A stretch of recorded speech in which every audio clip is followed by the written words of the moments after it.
morning, everybody. It's good to see you. We're especially glad to have the Yorks with us. Always a treat. You guys are looking great. And as well, all of our members. Always the case. So welcome right in. We're going to be in 2 Chronicles chapter 29 for our visitors.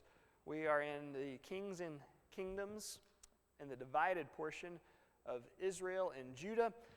Now, we've been talking a lot about, of course, both of them, but the last class period, we really emphasized Israel in the north. And why is that?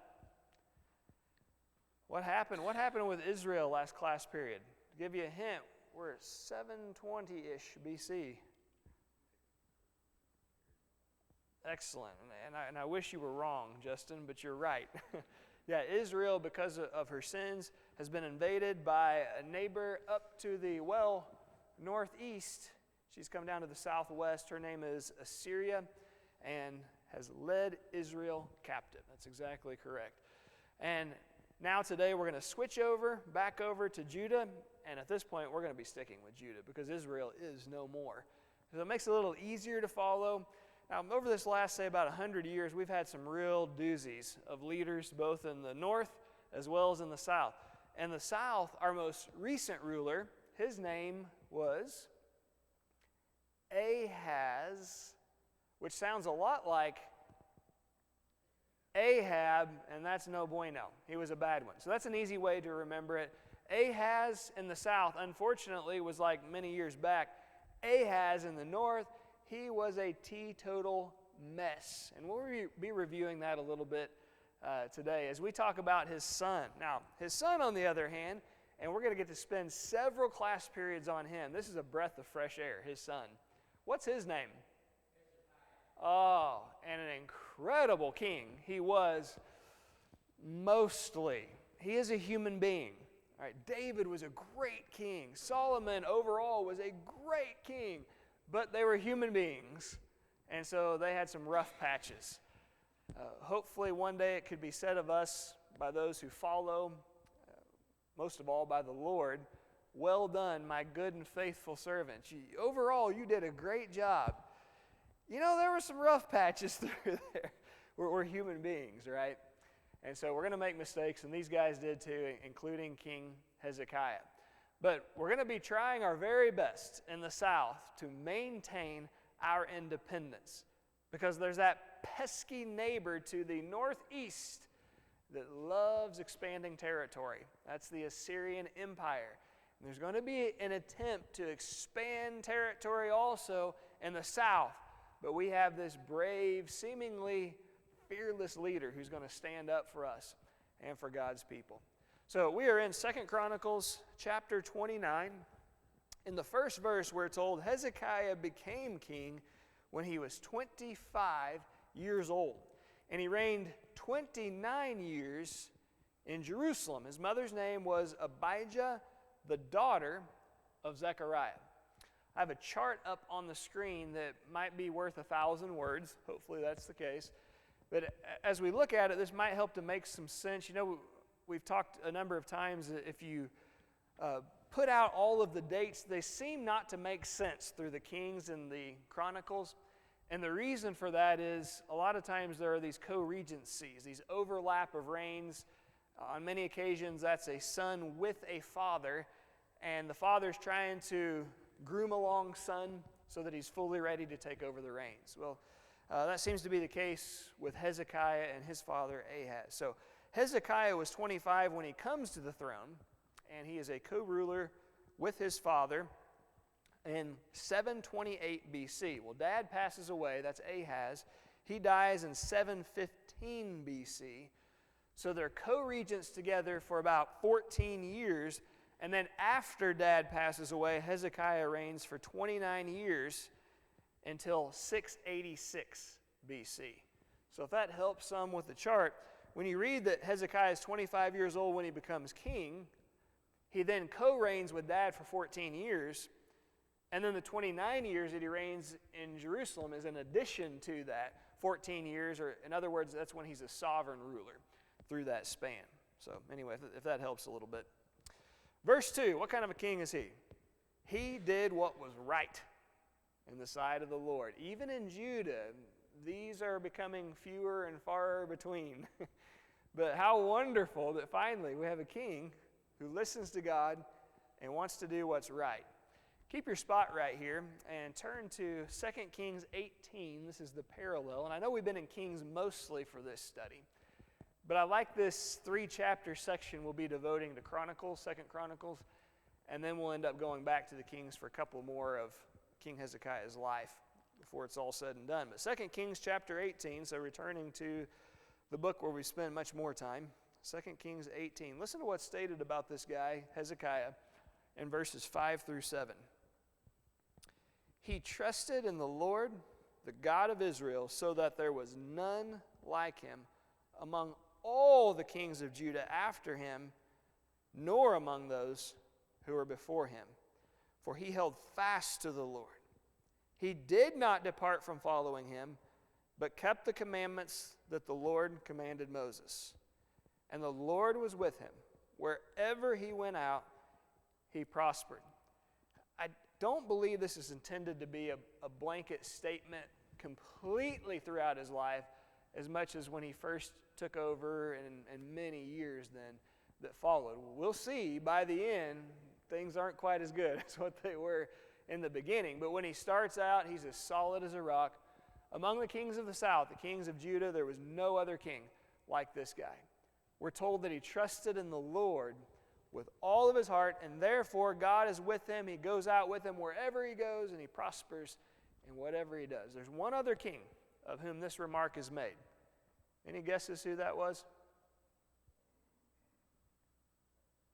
Oh, sorry. I don't believe it is, but super close though. David. There you go, David. Turn to 2 Samuel. So this is going well back right here. 2 Samuel chapter 5. 2 Samuel 5 and verse 10. Short and sweet. And David, the king, and David became greater and greater, for the Lord, the God of hosts, was with him. You find it with one other king, David. So I hope that gives an idea when we're talking about Hezekiah, just how special of a ruler he was of God's people, which goes back to our verse in number 2 of 2 Chronicles 29. And he did what was right in the sight of the Lord, according to all that his father David had done. And what do you know? The same divine compliment is also paid to him. Yes, sir. Roy? Good question. We'll get to that for sure. Yeah. Nehushtan is what it's called. And don't say bless you. No, it's Nehushtan. Yes, sir. Exactly. Yeah, you're exactly right. And we will. Yeah, thank you for that question and thank you for that response. We'll delve into that when the time's right for sure. Okay, number 3, who would like to state our memory verse? 2 Chronicles 29:3. We'll start on the right track and get this train a-rolling. Go ahead.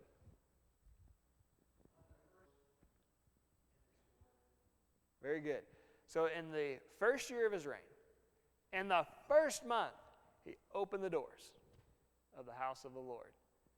And he repaired, your version, he restored it.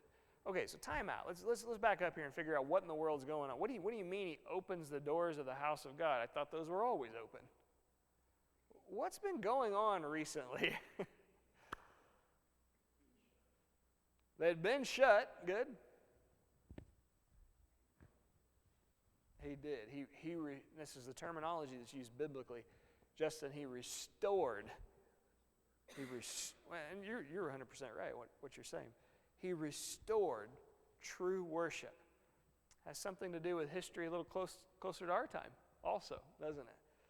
Go back to chapter 28 of 2 Chronicles. I know this is going to be a little bit of text we're going to sort through right here and a little bit of reminder, but I think we can use it to fully appreciate what's just taken place here. So back in chapter 28 of 2 Chronicles, verse 1, Ahaz, okay, so who's this guy relative to Hezekiah? Ahaz. He's the complete opposite, and he also has a familial connection. What is it? Ahaz is Hezekiah's He's his dad. Yeah, and predecessor, and Justin, he's the complete opposite. Well, he was 20 years old when he became king. He reigned 16 years in Jerusalem, and he did not do the opposite. He did not do what was right in the sight of the Lord, as Father David had done. 4, he walked in the ways of the kings of Israel, and you brought up that name again, Ahab. It was like Ahab was his dad. Not, but he acts like it, sadly. He walked in the ways of the kings of Israel. He made molded images for the Baals. He burned incense in the valley of the son of Hinnom, which becomes a figure of the eternal hell, and burned his children in the fire according to the abominations of the nations whom the Lord had cast out before the children of Israel. He sacrificed and burned incense under every green tree, on the high places, on the hills. And so he gets delivered into the hand of Syria and into the hand of Israel. I'll ask you to skip down to verse number 16 of the same place. At the same time, King Ahaz sent to the kings of Assyria to help him. Here he's being whooped up on by these surrounding nations to the north, Israel and Syria, just a little bit to the east also, respectively, and he needs some aid. And he doesn't even bother to think, it sounds like, to consider higher than north, straight up, the God of heaven. Doesn't even bother. No. So he sends to this ruthless ruler in Assyria, pleading for help. And again, the Edomites had come. These are enemies to the south. They had attacked Judah and carried away captives. From the west, the Philistines also had invaded the cities of the lowland of the south of Judah and had taken Beth-Shemesh, Ajalon, Gadaroth, Sokah with its villages, Timnah with its villages, and Gizmo with its villages, or excuse me, Gimzo. I'm sorry, that's the gremlins. I do that sometimes. Verse 19, for the Lord brought Judah low because of Ahaz, king of Israel, for he had encouraged moral decline in Judah and had been continually unfaithful to the Lord. Also Tiglath-Pileser, also known as Put, you might recall, king of Assyria came to him and distressed him and did not assist him. So I want you to picture this. I know we don't have the map for today like we usually do. But you have the Philistines, enemies to the west. Edomites, enemies to the south. Israel, unfortunately, no longer an ally, has become an enemy to the north. If that's not enough, to the northeast, then you have the enemy of Syria. So you send way off to the northeast for Assyrian help. And the guy says, oh, you're struggling, huh? Well, let me come down here and, oh, never mind, I'm going to hurt you too. And just takes advantage of him. And there's no one to help this guy. But he doesn't bother to think about the one strength that's always there and just waiting to be asked. Here's what we find in verse 21. For Ahaz took part of the treasures from the house of the Lord. Well, he does think about him, not to ask for his help, but to steal from him. He takes treasures from the house of the Lord, things that aren't his. From the house of the king, things that are. And from the leaders, probably things that are not. And he gave it to the king of Assyria, but he did not help him. Verse 22, now in the time of his distress, King Ahaz became increasingly unfaithful to the Lord. And this is an interesting statement in the Bible. As I say, you don't find this very often. I don't know if I've ever seen anything like this. I was thinking, this is a strange short sentence. And you might notice in your translation as mine, that is in italics, meaning the translators added it. Here's the short and sweet sentence. This is King Ahaz. You want to know what this guy in a nutshell is? There you go. That's this guy's life and the best you can say about him. What a mess. For he sacrificed to the gods of Damascus, those are Syria, northeast, which had defeated him, saying, because the gods of the kings of Syria helped them, I will sacrifice to them that they may help me. But they were the ruin of him and all Israel. So Ahaz gathered the articles of the house of God, cut in pieces the articles of the house of God, shut up the doors of the house of the Lord, and made for himself altars in every corner of Jerusalem. And in every single city of Judah he made high places to burn incense to other gods and provoke to anger the Lord God of his fathers. Now the rest of his acts and his ways from first to last, indeed they're written in the book of the kings of Judah and Israel, which we studied last week. So Ahaz rested with his fathers, and they buried him in the city in Jerusalem, but they didn't even bother to bring him into the tombs of the kings of Israel. Then Hezekiah his son reigned in his place.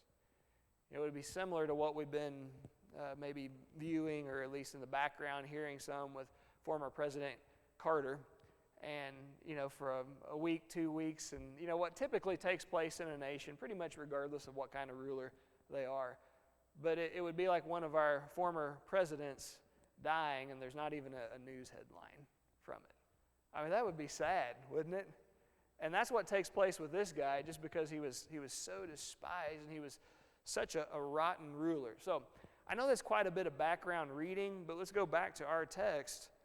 And in our memory verse, in the first year of King Hezekiah, Ahaz's son's reign, in the first month, he opened the doors of the house of the Lord and repaired them.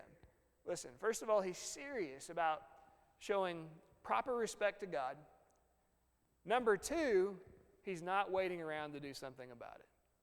And you can't help, I'm sure, as followers, but to be so grateful for that type of leadership.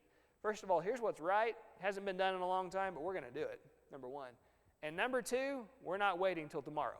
We're starting today. That's not moving at the pace of government. That's moving at the pace of righteousness. And you have to respect that. Verse number 4 of 2 Chronicles 29. Then he brought in the priests and the Levites and gathered them in the east square, and said to them, "Hear me, Levites. Now sanctify yourselves, sanctify the house of the Lord God of your fathers, and carry out the rubbish from the holy place." Now, why is there trash and all sorts of nastiness in the temple of God? It's in disrepair, to say the least, because so much of what was fixed up and all, it was just cut down and very speedily hauled out to give away to foreign countries. And so what's left behind, essentially it's almost like a sawmill that this has become inside. It's just is disgusting, and there's a lot of work to be done. A lot of things to clean up, so they begin this process right away. And King Hezekiah leads the people in saying, verse 6, "For our fathers have trespassed and done evil in the eyes of the Lord our God." Our fathers, plural. This doesn't all fit on one person, but quite literally for this guy, my dad did this, and we're not doing that anymore. We're going to get things right and give him credit. And by the way, this shows us that just because a child has parents that don't do the right thing, it's possible for a child to still do the right thing. Now, without question, that puts a child at a disadvantage whenever that's all you've seen and or been taught. But every individual makes his or her own decisions and is responsible for his or her own decisions. Ezekiel chapter 18, God makes very clear, the son shall not bear the iniquity of the father shall not bear the iniquity of the son. And he says, if the son does what is right, even though dad was a scoundrel, I'm with him, I bless him. We all have decisions that we have to make on our own. He makes the right decision, even though he was put at a disadvantage as a youth. Our fathers, he says, and I believe this is a unifying statement. It's so easy to put all the blame on one person. We love having a scapegoat. And NFL playoffs going on right now. It's easy in a few of the games that have already taken place. Well, because of this player, this team, no, you don't win and lose as individuals. You win and you lose as a team. This is a team. And there are many who have contributed to the years to the downfall and the losses that have taken place. And he doesn't say, my dad was, that's true. He says, as a team, our fathers haven't done what they should. Our country's messed up. They've forsaken God. They've turned their faces away from the dwelling place of the Lord and turned their backs on him. They have also shut up the doors of the vestibule. That's the porch, the entrance to the temple. Put out the lamps And they have not burned incense or offered burnt offerings in the holy place to the God of Israel. Therefore the wrath of the Lord fell upon Judah and Jerusalem, and he has given them up to trouble, to desolation, and to jeering, as you see with your eyes. For indeed, because of this, our fathers have fallen by the sword, and our sons, our daughters, and our wives are in captivity. He says, now it is in my heart, speaking to the Israelites, the people of Judah.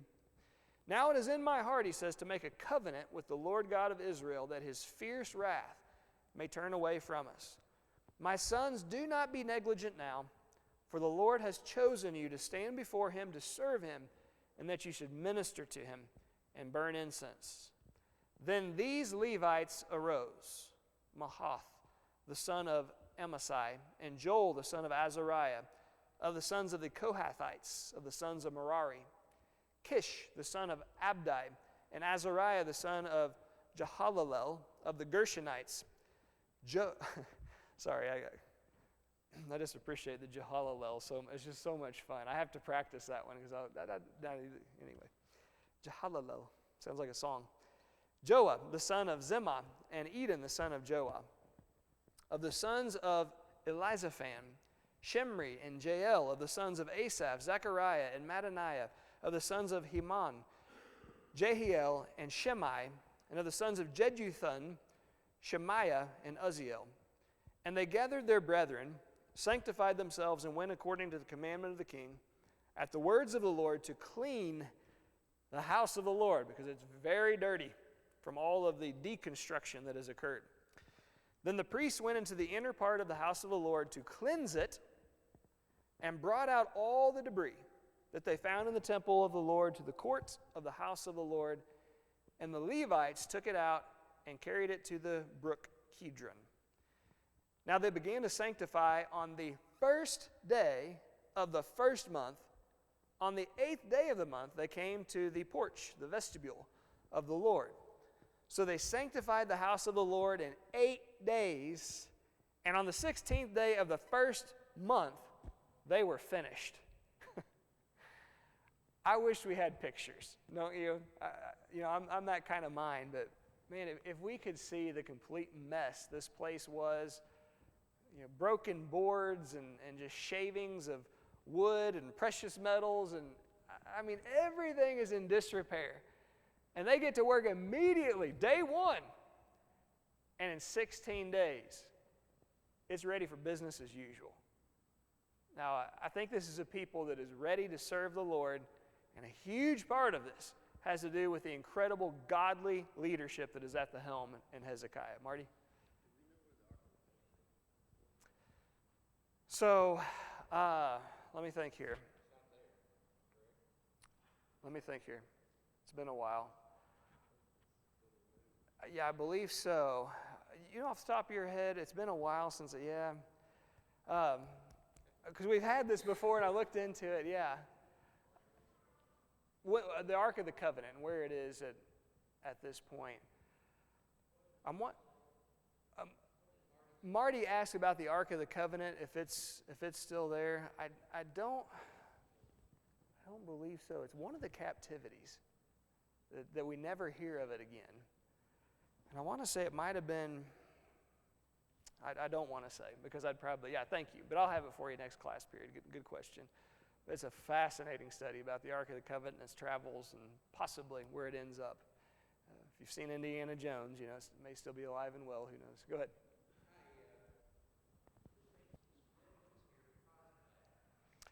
It could very well be. Yeah, it might be, the rising of the sun in appearance anyway. Right. Yeah. So it could be the symbolism of the dawn of a new day. It may very well be what it is. Right. Yeah. Yeah, good point. No, thank you. Yeah, it could be. I don't believe there's any accident with God's plans, do you? And especially in His Word. Every word of God makes a difference, doesn't it? Everyone. Yeah, you're right. Thank you, Roy. Okay, so verse 17. Hold me to that, Marty, okay? I'm not going to forget, I don't think. But every now and then someone will ask me and I forget one. So, okay. But no, I'll have an answer for you next week. Thank you for it. Verse 17, now they began to sanctify. We already read that one. 16 days they're finished. 18, then they went in to King Hezekiah and said, we have cleaned all the house of the Lord, the altar of burnt offerings with all its articles, and the table of showbread with all its articles. Moreover, all the articles which King Ahaz in his reign had cast aside in his transgression, we have prepared and sanctified, and there they are, before the altar of the Lord. Verse 20, then King Hezekiah rose early, gathered all the rulers of the city, and went up to the house of the Lord. Then they brought 7 bulls, 7 rams, 7 lambs, and 7 male goats for a sin offering for the kingdom, for the sanctuary, and for Judah. Pausing right there. Yeah.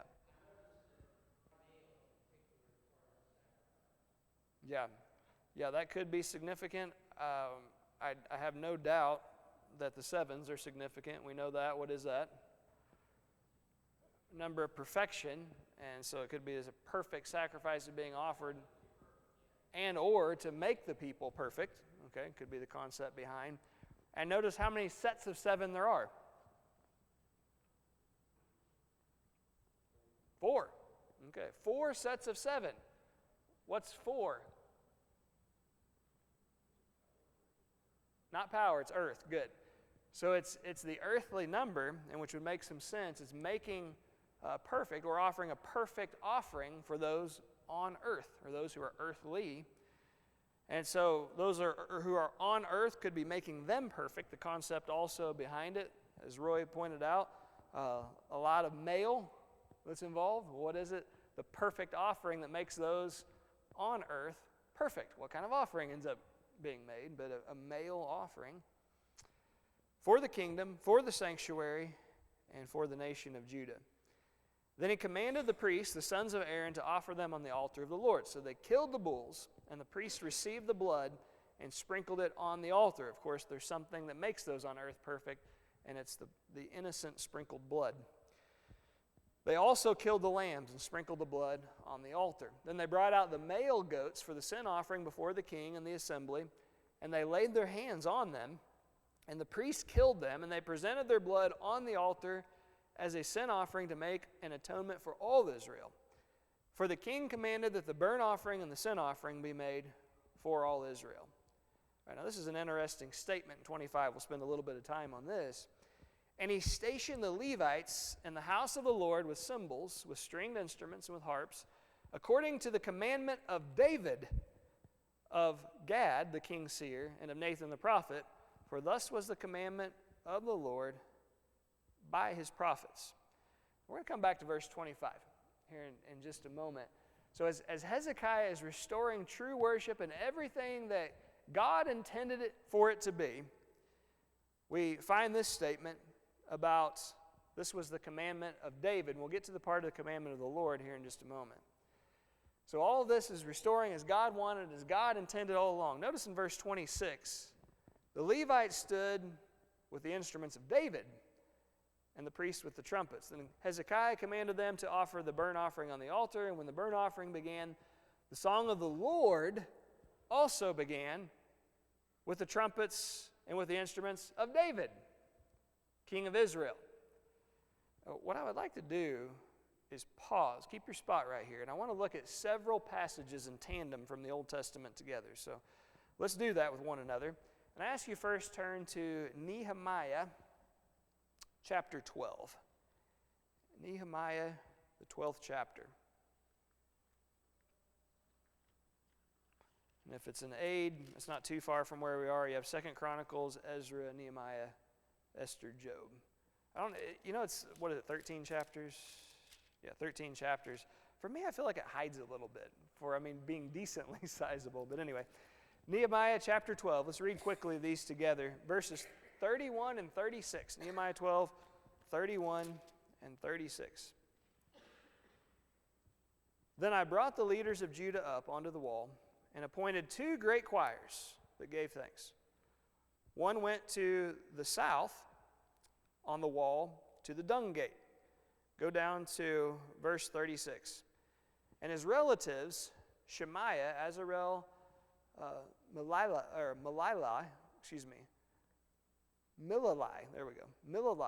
Gilalai, Mai, Nethanel, Judah, and Hanani, with the musical instruments of David, the man of God.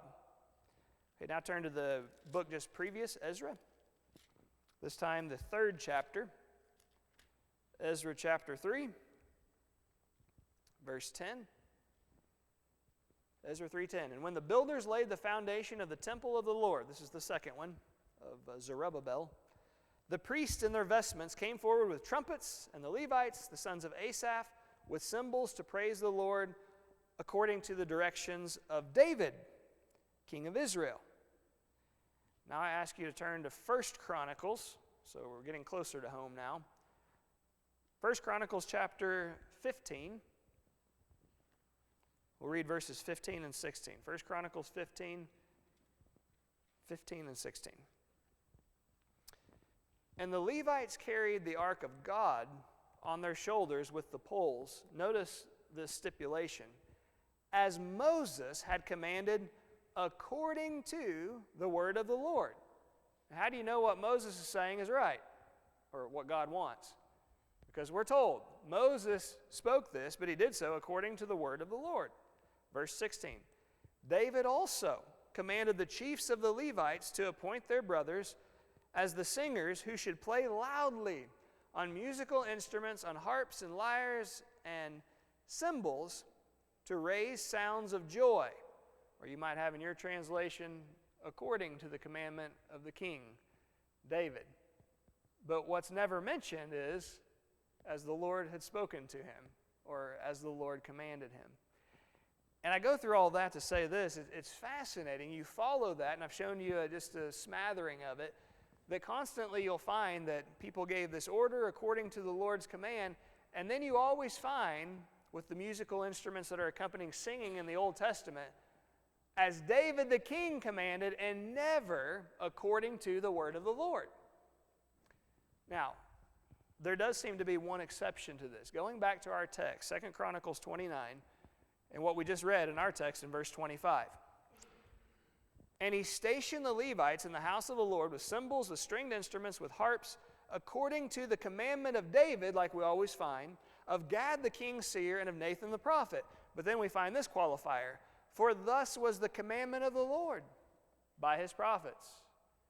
Which sounds like that was true worship as what God had always intended it. But it might not be that way. And here's why. Allow me to read to you as is translated from some ancient translations of the Old Testament. Some as old, not even older than the Hebrew manuscripts that we actually possess. One of these is the Syriac, and the other is the Arabic. And this is the way they read in their translation. Hezekiah appointed the Levites in the house of the Lord with instruments of music and the sound of harps, and with the hymns of David and the hymns of Gad, the king's prophet, and of Nathan, the king's prophet, for David sang the praises of the Lord his God as from the mouth of the prophets. And I find that fascinating compared to all these other statements. It's never mentioned that this was the idea of or even the desire of God, but it's always credited with some earthly man that wanted it in the worship of God. This would be the one exception in 2 Chronicles 29, but based on some very ancient translations we have of the Old Testament, that's not at all what's being stated in this passage, but that it was the hymns of David that were used, and he sang those hymns as from the mouth of the prophets. Or in other words, he was inspired in the words that he brought in the hymns, which may be a better understanding of the passage. The point being this, though, in the restoration of true worship that's going on under the reign of Hezekiah, this is brought in, but as is mentioned, this was according to the commandment of David, as it always is in the Old Testament. Now, there are a lot of things in the Old Testament that wasn't the first desire of God that he allowed to take place for a time. One such example is the very fact that there are even human kings in Judah at this point. That was never his idea. He told the people 500 years in advance, listen, you're going to make this decision to have human kings, and here's what's going to happen to you, and we'll deal with it whenever we get there. But I'm your king, and you really don't need that. And they said, no, we want a king. All right, fine. I'll put up with it for several hundred years, I guess. There you go, with divorce, very good. And for that matter, just even polygamy. Go back to the very beginning. What's Jesus say? But from the beginning, it was not so. This was God's desire. One man, one woman for life. But because of the hardness of your hearts, Moses permitted and with divine permission allowed you to, but that was never the way. And he brings it back to what the original intentions of God were from the very beginning. But I say all that to say this: in the restoration of true worship, it seems to be the case with that. We never find a clear-cut instance where God commands the people, hey, here's what I want my melodious worship to be. But it's always stated, David had the idea, and God allowed it. He tolerated it. He regulated it until New Testament times, he brings it back to what the original desire of God always was from the very beginning. Verse 28 of our passage, so all the assembly worshiped, the singers sang, and according to the command of David, the trumpeters sounded, and all this continued until the burnt offering was finished. And when they had finished offering, the king and all who were present with him bowed and worshiped. Moreover, King Hezekiah and the leaders commanded the Levites to sing praise to the Lord with the words of David and of Asaph the seer, which could go back to that Arabic and Syriac translation of that passage in verse 25, the emphasis being on the hymns that David by inspiration wrote. Verse 30, moreover, King Hezekiah and the leaders commanded the Levites to sing praise to the Lord with the words of David and of Asaph the seer. So they sang praises with gladness, and they bowed their heads and worshipped. Then Hezekiah answered and said, now that you've consecrated yourselves to the Lord, come near, and bring sacrifices and thank offerings into the house of the Lord. So the assembly brought in sacrifices and thank offerings, and as many as were of a willing heart brought burnt offerings. Think of that New Testament-wise. It's time to worship God and to give offerings. What kind does he want? It's not of compulsion, not, oh, I have to do this. But he loves a cheerful giver. He loves the freeness of heart. He loves for us not to ask the question, what do I have to offer today? But what can I offer today? It's the kind of offering he wants to receive. Verse 32, and the number of the burnt offerings which the assembly brought was 70 bulls, 100 rams, and 200 lambs. All these were a burnt offering to the Lord. The consecrated things were 600 bulls and 3,000 sheep, but the priests were too few, so that they could not skin all the burnt offerings. Chet, does that sound familiar at all? Yeah. Did you ever feel like, whoa, thousands are descending upon us, and a few guys, handful of guys and gals, we need more help. We can't skin all of these, much less process them all. So that's what we find in verse 34. They're understaffed for the tremendous amount that are coming in. The priests are too few. They couldn't skin all the burnt offerings. Therefore, their brethren, the Levites, helped them until the work was ended and until the other priests had sanctified themselves. For the Levites were more diligent in sanctifying themselves than the priests. Roy, that's another one I think that could get lost right here that I think is kind of significant. Why do you think the Levites might be more diligent to go through the ceremonial cleansing so they can get involved in this work and help out than, of all people, the priests themselves, who typically are the only ones who do this? Okay, they are religious leaders. What else? Okay. All right, could have had more of a shot at it in the past. Anything else? I think it really does make a lot of sense. You know, sometimes when we're given such incredible privileges, we forget about the honor that's associated with it. And I can relate when people say it at the Lord's table, this is never something that should become redundant. But for someone who's done it for 30 years compared to a Christian who was just baptized last week and is taking that for the first time, oh man, that's special, isn't it? But it should always be that too, and we should never overlook the great honor that's connected.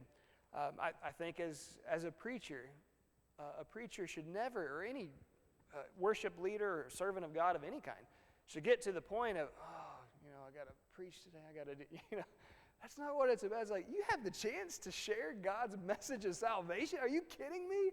Who are you that you should get that? But I'll never forget one of the first times I preached. I was working retail, and I was just filling in for my brother at Mountain Grove. And not everyone, but people who were coming in, I developed close friendships with through the years. I was telling them, hey, I'm preaching tomorrow. It was on a Saturday. You ought to come. And some people came because of that. It's like, what if we're that way more often? Do we lose appreciation for the opportunities God's given to serve? Yeah, thanks, Joe. That's very touching for sure. All right, let's finish up these two verses. Thank you for that, Joe.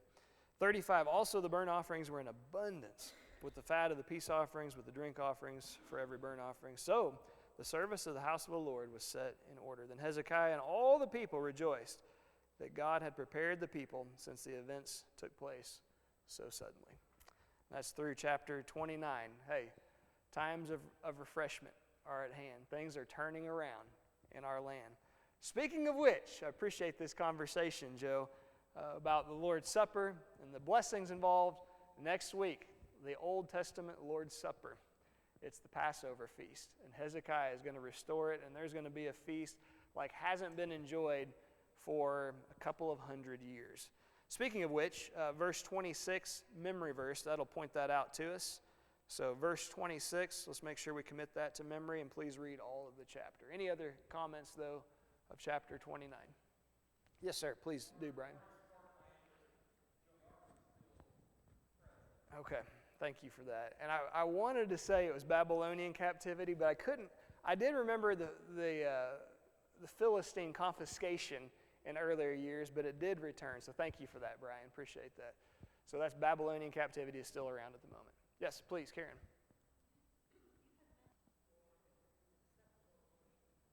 Yeah, good.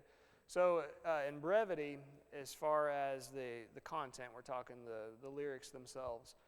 So Colossians 3:16, Ephesians 5:19, as far as what God tells us He wants in our worship, partly Psalms, right? Which is the only inspired songbook of which we're in possession. That's the Psalms, the 150 of them. Spiritual songs and hymns, which are in addition to the Psalms. Meaning the Psalms can be used, but also hymns, which are songs that exude, that give praise to the Lord for His greatness.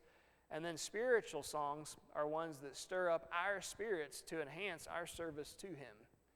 So, if I'm understanding the question correctly, I would say yes, songs that are used in addition to Psalms are great, so long as Colossians 3:16, let the word of Christ dwell in you richly, teaching and admonishing one another in psalms, hymns, spiritual songs, so long as they're accurately reflecting the teachings of Christ.